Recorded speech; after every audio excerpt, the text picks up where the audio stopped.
দলবদলের ধারা অব্যাহত পুরুলিয়ায়। রবিবার কাশীপুর বিধানসভা এলাকা থেকে মোট ৯৬টি পরিবার বিজেপি ছেড়ে তৃণমূল কংগ্রেসে যোগদান করল। কাশীপুর বিধানসভা বিধায়কের হাত ধরে দলের নতুন সদস্যরা তৃণমূল কংগ্রেসে যোগদান করে। এদিন কাশীপুর বিধানসভায় কাশীপুর ব্লকের সোনাথলি অঞ্চলের কুমার ডি সংসদের ২২টি পরিবার, কালাপাথর সংসদের ৪টি পরিবার, ক্রোশজুড়ি সংসদের ১৮টি পরিবার, রঘুনাথপুর সংসদের ৯টি পরিবার, লারা সংসদের ২টি পরিবার, কুলতোরা সংসদের ১০টি পরিবার, সোনাথলি সংসদের ১০টি পরিবার এবং অন্যান্য ১৪টি পরিবার সহ মোট ৯৬টি পরিবার এদিন তৃণমূল কংগ্রেসে যোগদান করল। আসন্ন বিধানসভা নির্বাচনকে পাখির চোখ করে যেভাবে পুরুলিয়া জেলা জুড়ে জমি শক্ত করছে তৃণমূল, তাতে বিজেপি শিবিরে চিন্তার ভাঁজ ক্রমশ চওড়া হচ্ছে।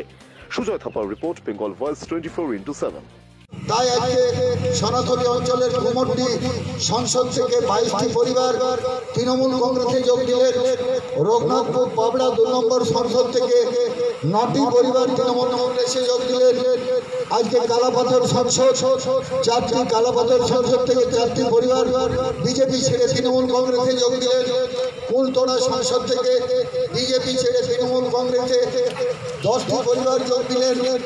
আজকে কচুরি সংসদ, কচুরি সোনাথলি অঞ্চল বিজেপি ছেড়ে তৃণমূল কংগ্রেসে আজকে 18টি পরিবার যোগ দিলেন।